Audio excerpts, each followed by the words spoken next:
हे मनुष्य, बाबा के दरबार में आओ तो घंटी बजा के आना।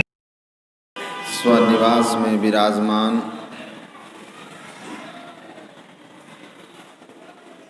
पूज्यपाद संतमत के वर्तमान आचार्य श्री महर्षि हरिनंदन परमहंस जी महाराज के पावन पाद पद्मों में नमन। मंच पर विराजमान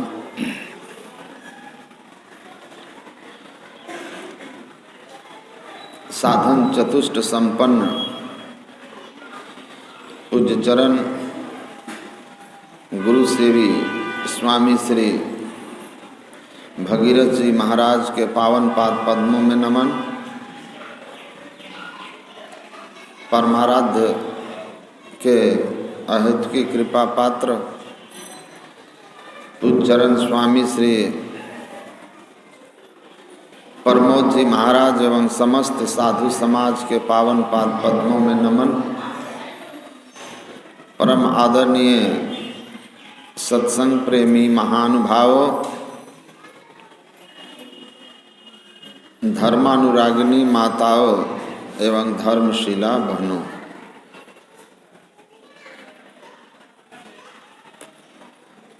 नवधा भक्ति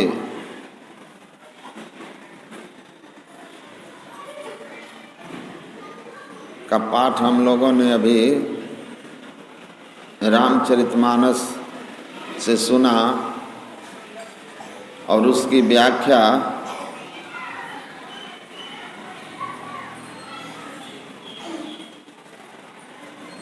भी हम लोगों ने सुना। सातवीं भक्ति तक ही उसमें भक्ति है, समदम का जहाँ साधन छठी सातवीं भक्ति में है। आठवीं और नौवीं भक्ति गुरु महाराज कहते थे उस भक्ति का फल है जो भक्ति में परिपूर्ण हो जाते हैं। उनके क्या लक्षण होते हैं या उनमें क्या गुण आता है, ये आठवीं और नौवीं भक्ति है।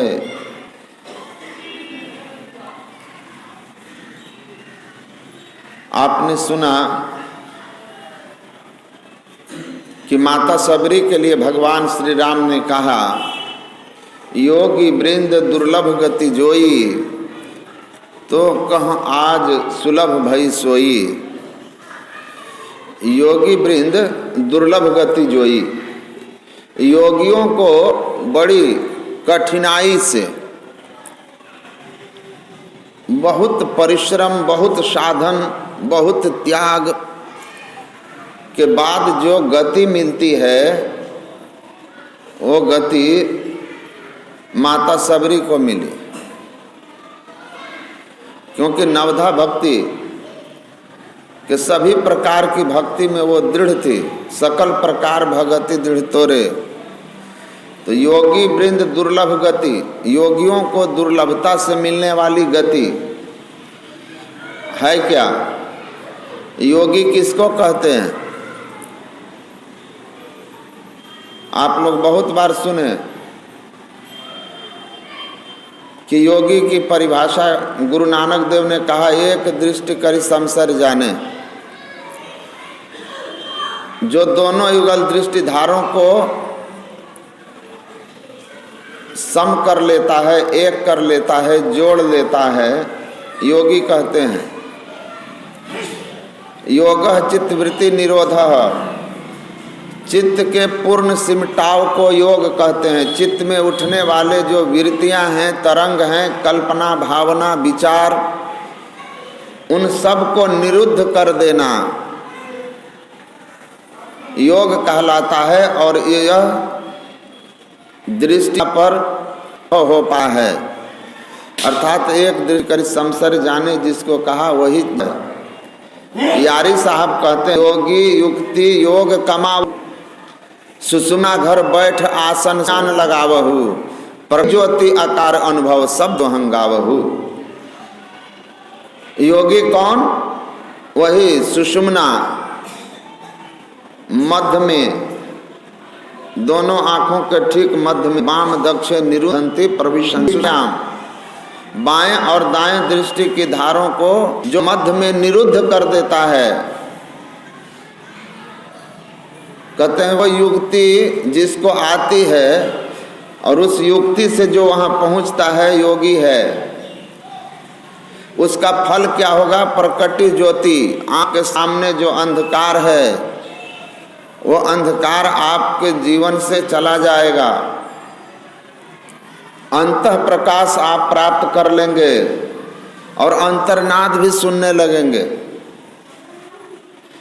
तो योग का पूर्ण चित्तवृत्ति के सिमटाव एक बिंदुता से ऊर्ध्व गति होती है, अंधकार से प्रकाश में जाते हैं, लेकिन योग की पूर्णता नहीं है ये। उपनिषद में लिखा सर्व परिपूर्ण तुरीयातीत ब्रह्मभूतो योगी भवति। सर्व परिपूर्ण तुरीयातीत, वह सर्व परिपूर्ण परम ब्रह्म परमात्मा जिसका अपना निज मंडल प्रकृति पार प्रभु सब उर्वासी, परमात्मा कनकन में विराजमान है, लेकिन यहाँ कनकन में हैं। अपने आप जहां कोई आवरण नहीं है, प्रकृति के पार सत रज तम तीन गुणों के बाद कैवल्य मंडल और उसके पार निशब्दम परमम पदम, तुरीयातीत, जागृत अवस्था, स्वप्न की अवस्था, सुषुप्ति की अवस्था, और तब तीनों अवस्थाओं को दृष्टि योग करके जो पार करके चौथी अवस्था में गया, तुरीय अवस्था। और तुरीय का क्षेत्र सहस्र कमल का जहां से शुभारंभ होता है वहां से ले करके और कैवल मंडल का केंद्र परमात्मा के तक का इलाका तुरीय का इलाका कहलाता है। और उसके परे सब क्षेत्र क्षर अपरा परा पर और अक्षर पार में, वो है तुरीयातीत अवस्था। जो उस अवस्था को पहुंचा जिसके लिए परमाराध्य सदगुरु महाराज ने कहा कि जिसकी सूरत पूर्ण समाधि की अवस्था में जड़ चेतन दोनों आवरणों को पार करके शब्दातीत पद में लीन होती है,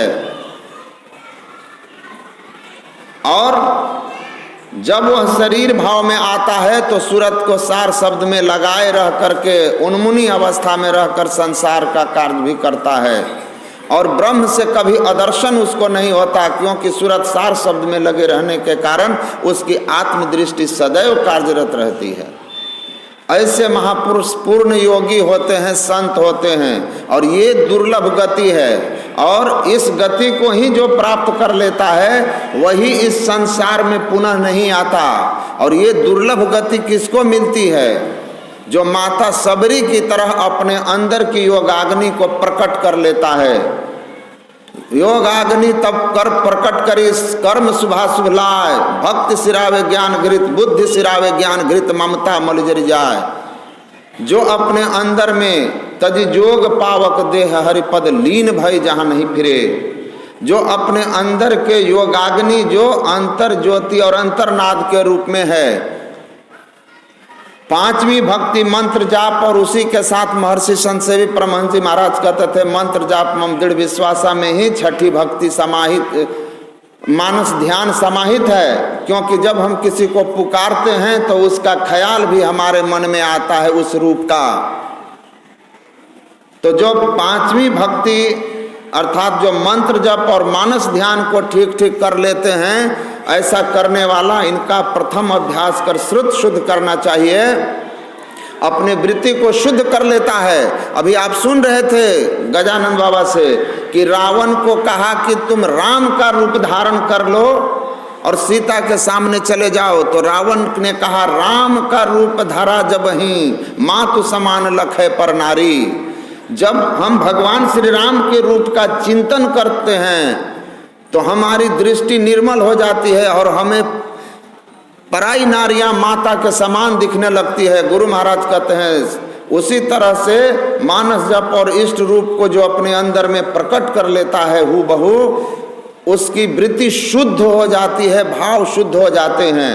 और ऐसे शुद्ध भाव वाले व्यक्ति दृष्टि योग की क्रिया सात्विक भाव में रहने वाला सहज दृष्टि की धारों को गुरु की बताई युक्ति से मध्य में केंद्रीभूत करके और वह पूर्ण एकाग्रता एक बिंदुता को प्राप्त करके तेजो बिंदु परम ध्यान विश्वात मृदम संस्थितम की अवस्था में प्रकटी ज्योति को प्राप्त करके अंतर्भूति अंतर्नाद को भी अनुभव करने लगता है। और गुरु की बताई युक्ति से आगे बढ़ते हुए पांचों मंडलों के केंद्रीय नाद को सुनता हुआ बजती है 5 नौबतें सुनी एक एक को, प्रत्येक पर चढ़ी जाए कि निज नाह खोजना, पंचम बजे धूर घर से जहां आप विराजें, गुरु की कृपा से मैं ही तह पहुंची खोजना।